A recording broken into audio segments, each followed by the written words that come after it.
Baka naman si Presidente, merong ibang kailangan na speaker. Bukod dun sa kanyang presidential insan. Dahil dalawang beses. Tapatan lang dahil naman speaker, mukhang nawasak na ang unit team. Anong sa hidwaan sa panig ng Marcos at Duterte, si House Speaker din. Wika nga ni Amy Marcos, super ate ni Presidente. Bakit kinakailangan pag-awayin ang mga Marcos at Duterte? Wala naman dahilan para mag-away. Baka meron namang kongresista na kayang isulong ang legislative agenda ni PBBM na hindi magiging dahilan ng pagiging watak-watak. Si GMA ba yan? Hindi ko Ito nga mga kababayan, bago natin ituloy ang video na ito, kung bago ka lang sa aking YouTube channel baka pwede makahingi ng like at subscribe at click mo na rin ang notification bell para updated ka sa aking nilalabas na bagong video. Salamat po. Pangalawang pagkakataon, nagsalita ang BBM na pigil ang kagustuhan ng presidential insan, si House Speaker Ferdinand Martin Romualdez. Ano ibig sabihin yan? Pwede naman pala magsalita ang presidente laban sa insan. Bakit hindi pa ginawa mas maaga? Ang problema, tama naman si presidente. Masyadong divisive, masyadong nagiging hiwa-hiwalay tayo dito sa proposal ng bribery initiative. Sana nagsisimula pa lang, he nipped it in the bud na. Nagsalita na siya na itigil yan at walang kwenta yan. Dahil ako'y naging senador din. Hindi ako papayag na mabuwag ang Senado. Gaya ng ginawa niya doon sa impeachment complaint na alam ko naman isusulong talaga yun ng Kamara. Dahil galit na galit ang Speaker Romualdez, no, doon sa parang pangalawang pagkakataon na ininsulto siya. Una, yung pagtawag sa tambaluslos. Yung pangalawa, yung inisnab siya nung dumating si Presidente galing sa Apex sa Amerika.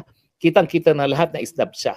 Although ako naman, sinasabi ko, sasabihin ko naman kay BP Sara yan, sana wag na ganun para hindi na lumaki yung mga petty na mga galit na ganyan. Kita mo yung petty na ganyan, kamuntik na siyang ma-impeach. At saka yung mga petty galit na yan, nagsimula naman yan, yung tambaluslos kaya tuloy tinanggalan siya ng confidential funds. Pero ngayon alam natin pwede naman pala magsalita ang presidente. Ang tanong, gagawin kaya uli yan ni PBBM?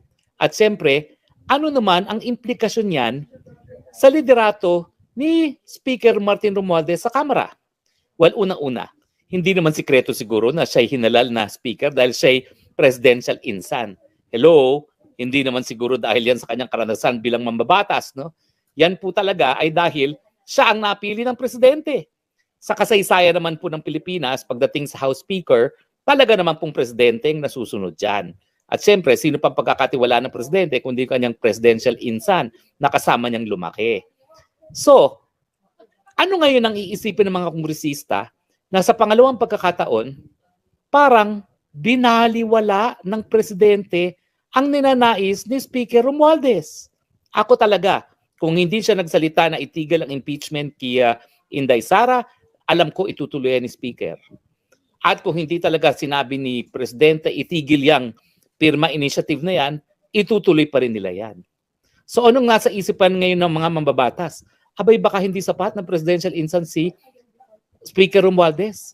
Baka maski siya ay presidential pinsan, kapag nalaman ng presidente na magkakagulo dahil sa mga inisyatibo ni House Speaker, hindi siya susuportahan ng presidente. Ano ibig sabihin yun? Baka isipin nila, teka.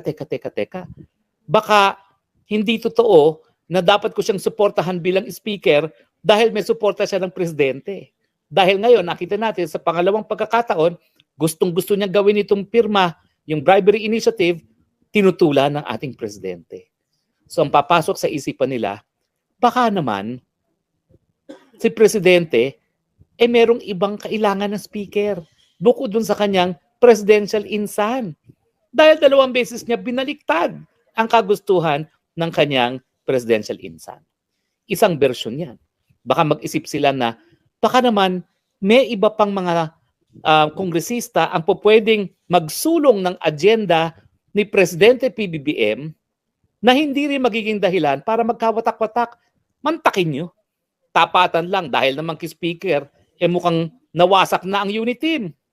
Anong sabi ni Presidential Special ni Amy Marcos, super ate ni Presidente, talagang nagtampo sa kanya si House Speaker dahil kinampihan niya ang mga Duterte. Dahil galit nga si Speaker sa mga Duterte. Ano ibig sabihin yan? Malinaw na nagsimula doon sa hidwaan, sa panig ng Marcos at Duterte, si House Speaker din. O, hindi ba kung ikaw ay mambabatas, iisipin mo na, oo nga no, baka mamaya, merong ibang tao na karapat-dapat na maging speaker, isang isusulong ang agenda ng presidente, ang kanyang legislative agenda, at isa na hindi sisirain ang mas-support ng presidente. Alam naman natin ang mas-support ng mga Marcos kasama ng mga Duterte. Bakit pag-aawayin? Pag hinati mo yan, hindi ko lang alam kung yung resulta ng ng eleksyon na mas maraming boto si Inday Sara Duterte kaysa kay PBBM ay reflective doon sa suporta sa buong taong bayan. Sa tingin ko ngayon, mas marami pa rin ng suporta ngayon ni Inday Sara. Bakit? Ay nako, sa aya't maniwala ninyo, talagang yung mga Rosa, yung mga nagrubredo, Sara, ay supporters pa rin ni Sara. Ibig sabihin, pati doon sa kabilang kampo na Dilawan, merong supporters si Inday Sara, yung mga Rosa.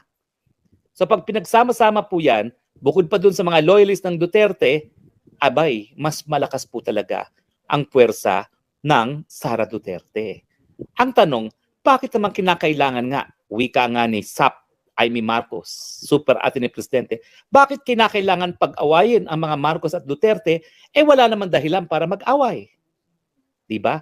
Pati nga yung mga Marites na nagdi-distab si PRRD, naku, nanggagaling po yan sa mga intrigero na nais masira ang samahan ng Marcos at ng Duterte.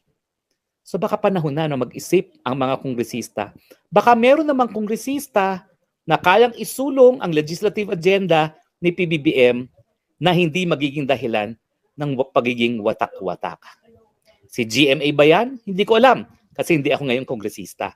Pero kung ako ngayon ang kongresista, at tingin ko, mas nakukonvince ako na dapat bumalik ako sa Kongreso para naman magkaroon ng boses ang mga puwersa natin sa Kongreso. Mantakin mo, ang mga nangyayari sa Kongreso, ni isa wala nagsasalita para kay Inday Sara Duterte, si Clody lang. Clody Bautista na nag-privilege speech, siya lang. Doon sa impeachment, walang nagsasalita para depensa ng Inday Sara Duterte. So ngayon iniisip ko, ano kaya? Bumalik na lang ako ng Kongreso. Although syempre, ambisyon yun na maging senador. Hindi naman ako na naging mapalad, no? But siguro later on. Pero ngayon ang tingin ko dapat paramihin ang hanay natin, mga nagmamahal sa bayan, dyan sa Kongreso. At kung ako'y kongresista, sasabihin ko sa inyo, ino-nominate ko si Gloria Macapagal Arroyo para maging speaker. Dahil napatunayan na niya na talaga namang pong kaya niya isulong ang legislative agenda ni Presidente at hindi siya magiging dahilan para mabiyak ang samahang Marcos at Duterte. Ano sa tingin niyo? Importante ba na ang House Speaker ay siguraduhin na patuloy pa rin ang pagkakaisa ng unit team o baliwala na ba ang samahang Marcos at Duterte? Tignan natin ang inyong mga punto de vista, taong bayan. Okay? Ang ating unang texter, si Kiel Garcia, Spox, ingat sa kalusugan. Ay, okay naman po. Kaya po tayo nagpapa-executive check-up. Loretta Hinosa, sa tingin ko po, separate voting kasi nga po bicameral system po ang Kongreso natin. Oy, tapos na po yan. Sinabi na ni PBBM, itigil yan. Gaya ng sinabi niyang, itigil ang impeachment laban kay Inday Sara. Salvacion Baconyata, attorney, impossible na hindi alam ni PBBM, ginawa ni Speaker, paano nabisto na sila kaya naghanap ng alabay. Good evening, Attorney Harry Roque. Ako naman, I'd like to give PBBM the benefit of the doubt.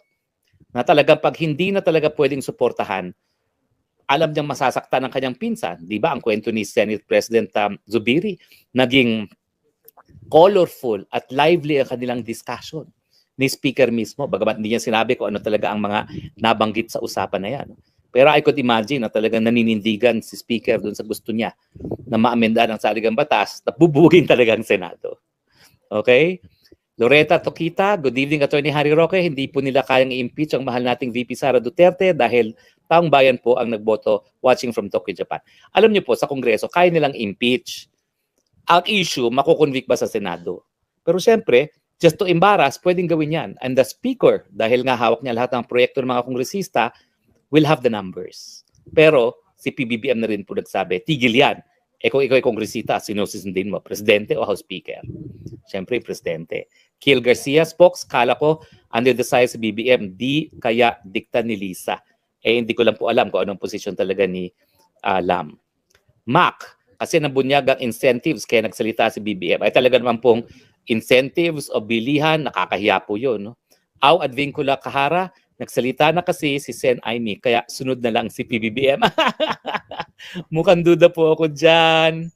Vicente Esplana, good PM, attorney, Solid DDS, Cainta Rizal, huwag magpabudol, baka taktika lang po ito ng Senado dahil di pa tumitigil ang grupo ni Tambi sa PI nila. Ay tingin ko po wala na mangyayari dyan dahil nagsalita na ang presidente. Jean, pero bakit masyado sinasapawan ni Speaker ang Pangulo? Well, hindi po siya nasapawan this time.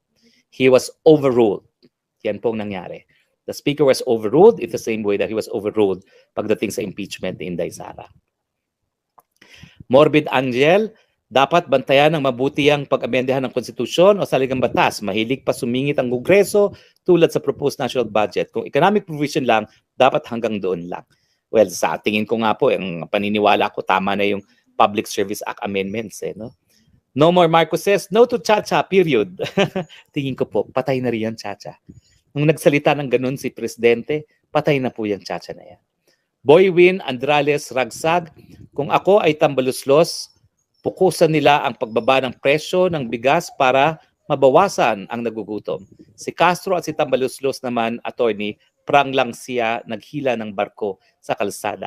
Kung nagustuhan mo ang ganitong video, huwag kalimutan ang magkomento kung ano ang saloobin mo. Salamat po.